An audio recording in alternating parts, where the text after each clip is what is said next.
Number 1. When the senator fell gravely ill, the legislature faced a dilemma. Important votes were scheduled that week, and his absence could swing the balance of power.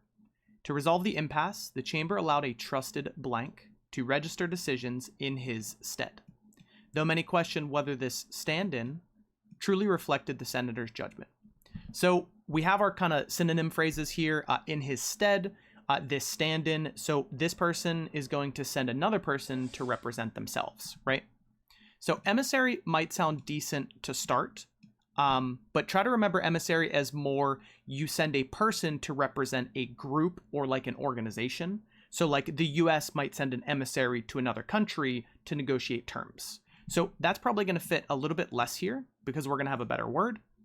For harbinger, harbinger is just like a sign or an indication of something to come. That's not going to fit here at all. A proxy is specifically a person representing another person, right? In their stead, this stand-in, their proxy, right? So this is going to just fit 100%.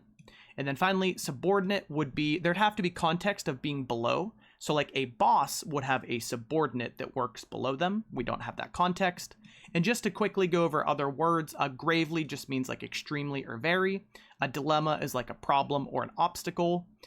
We also have impasse, which is also like a problem or an obstacle that you want to get around. And that's it for number 1. Number 2, during the campaign, the general appeared magnanimous, generous, encouraging junior officers to voice their strategies openly. Yet, when the battle began, every blank understood the limits of that freedom, for the ultimate command lay with the man who held the absolute authority. So there's kind of multiple inferences here to what type of word we're looking for. We have junior officers. So if they are junior, that means there's someone senior above them.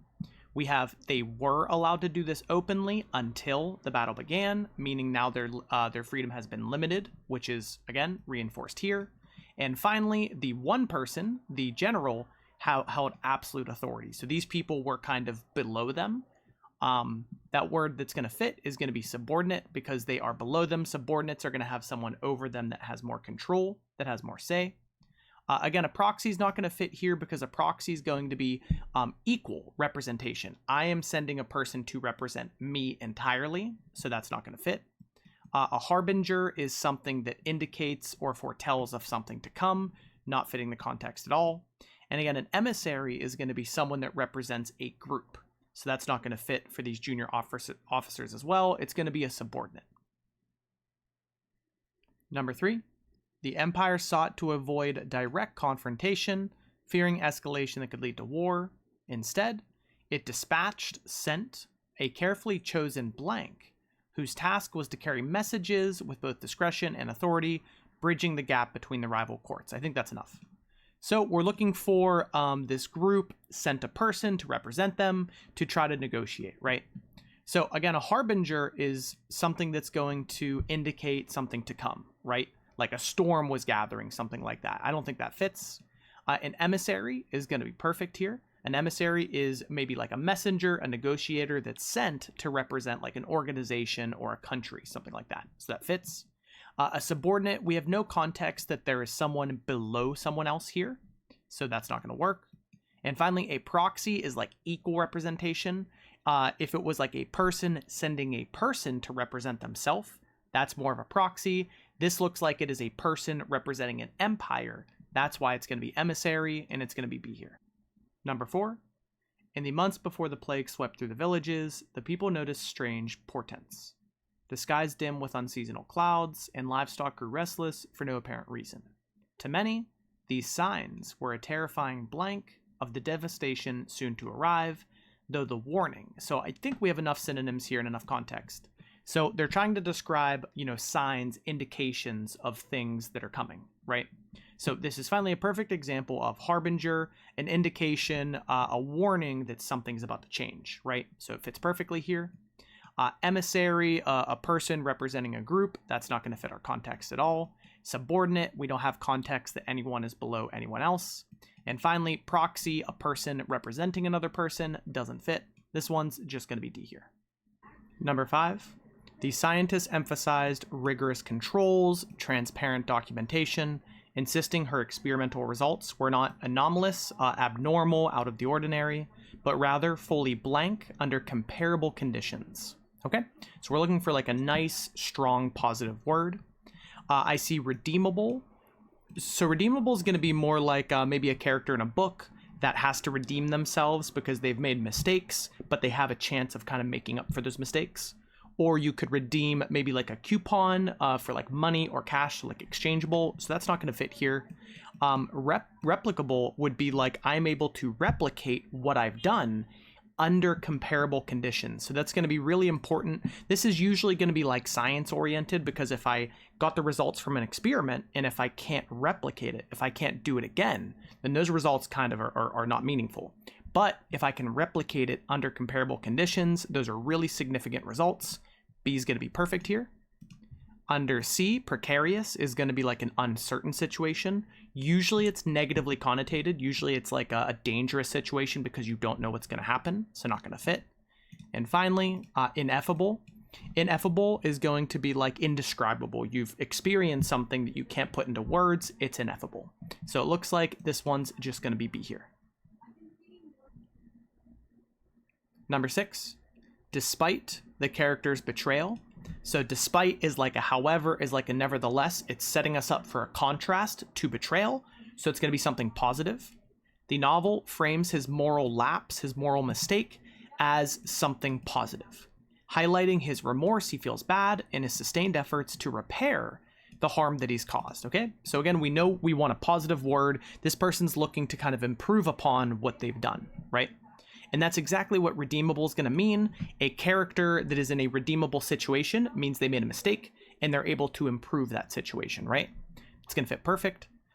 B, replicable. This is going to be more in like science. Replicable means something can be replicated or copied perfectly again and again. Doesn't fit our context. Inexorable is going to be something relentless, something unstoppable. Again, doesn't fit here. And ephemeral is going to be something fleeting, something that lasts for a very short period of time. Doesn't fit either. This one's going to be A. Number 7. In the digital era, advertisements have become so deeply integrated into daily life that they appear almost blank, surfacing on billboards, phones, and even in casual conversations online. So I have an idea of what could go here, but we'll go through our answers and see if one of these kind of stand out. So ubiquitous is going to be omnipresent, everywhere. That kind of sounds like it could fit really well. It's become so integrated, it's appearing on all these different things, it looks like it's everywhere. This is almost certainly our answer, but let's make sure. Unambiguous. So if something is ambiguous, it's kind of like we're a little unsure. It could be this, it could be that. So you would call something unambiguous when there is only one possible answer. It's extraordinarily clear. I don't think that really fits our context here. C is going to be kind of the opposite of B. So something that is obscure is unclear, or something could obscure your vision, like it's kind of blocking it. That doesn't really fit either. And then transient, we talked about ephemeral last time, also like fleeting. Transient's going to be something that lasts a really short time. I don't think that's it. It's going to be ubiquitous, appearing everywhere. Number 8, the contract was written in plain, direct language, leaving the parties with a blank understanding. We can pause here. Something that is plain, direct, we're looking for a very clear word.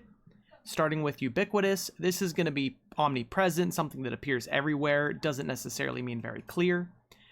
Ambiguous means something is unclear. So unambiguous means this is extremely clear. This is definitely going to be a synonym of that. Equivocal, so usually you're going to hear unequivocal. So unequivocal is the same thing as unambiguous. There is like 100% true fact. So equivocal also means unclear, not going to fit here. Opaque also means unclear. Some like a really opaque glass is going to be extremely hard to see through. Your vision's kind of blocked. So we know this is going to be unambiguous here. Number 9, the monastery was constructed so that its stone walls would directly blank the cliffs, creating the impression that the structure grew naturally from the mountain itself. So as opposed to it being in contrast and like standing out, it seems to blend really well into the mountain. In A, we have abut. This just means to be directly connected to something, so that would fit really well here in our context. Inculcate is going to be to like instill or ingrain something in your memory, so that's not going to fit at all. In C, we have delineate. That's going to be just to describe something. So again, not fitting our context. And juxtapose, this is going to be our antonym here. To juxtapose is to take two things that are in contrast with each other and put them next to each other. In this case, these two things blend really well together. So it's not going to be that. It's just going to be A here. Number 10, the mentor believed that by steadily modeling patience and humility, she could blank these values in her apprentices, ensuring they carried the lessons long after the training ended. So it sounds like she's describing, instilling, impressing these on other people, right? So in A, we have abut. This is going to describe two things that are directly connected, adjoined, so it doesn't necessarily fit here. In B, inculcate is going to be to instill, to impress on others, so this is going to be a perfect fit. In C, obfuscate. That's going to be like to obscure or confuse something, so it doesn't fit here at all. And finally, D, repudiate. That's going to be to reject something. Definitely doesn't fit. It's just going to be B here. Number 11. Although the scientist's hypothesis was initially dismissed as being speculative, so we know although initially that sets us up for a contrast, which means as opposed to being dismissed, it's probably going to be proven. Her careful data collection and rigorous statistical analysis ultimately proves her claims, leaving little room for doubt. So we're looking for a word that means something like proves. Fabricated is going to be in the opposite direction. To fabricate something means to like make it up, to lie. So that's not right. Substantiated is going to be to prove something, think something of substance, of quality, right? Of being proven. So that's going to be right so far. You want to be meticulous when you're proving something. That just means being careful. But it's not a synonym for proving, so that's not right. And you definitely do not want to be ambiguous. Ambiguous is like something that's open to many interpretations. You want to be unambiguous. You want a clear path forward. That's not going to fit. It's going to be B here. Number 12, the editor praised the historian's draft for its breadth and knowledge, but noted that only through a more blank attention to dates and primary sources would the work achieve the precision that was expected. So they did a good job, but they have to be more precise in order to achieve what they need. So A, substantiated, remember this just means to prove something, so it doesn't necessarily mean being more precise. Meticulous is exactly that. To be more meticulous is to be more precise, to pay attention more to details, so it fits perfectly. Cursory is the opposite. To give something like a cursory glance is to just like look at it with haste, not to pay much attention, so that's not going to fit. And tenuous is also the same as cursory, where it's like something very weak, it's not solidified. So you're just like glancing at it, you're not paying attention more to details, it's going to be B here.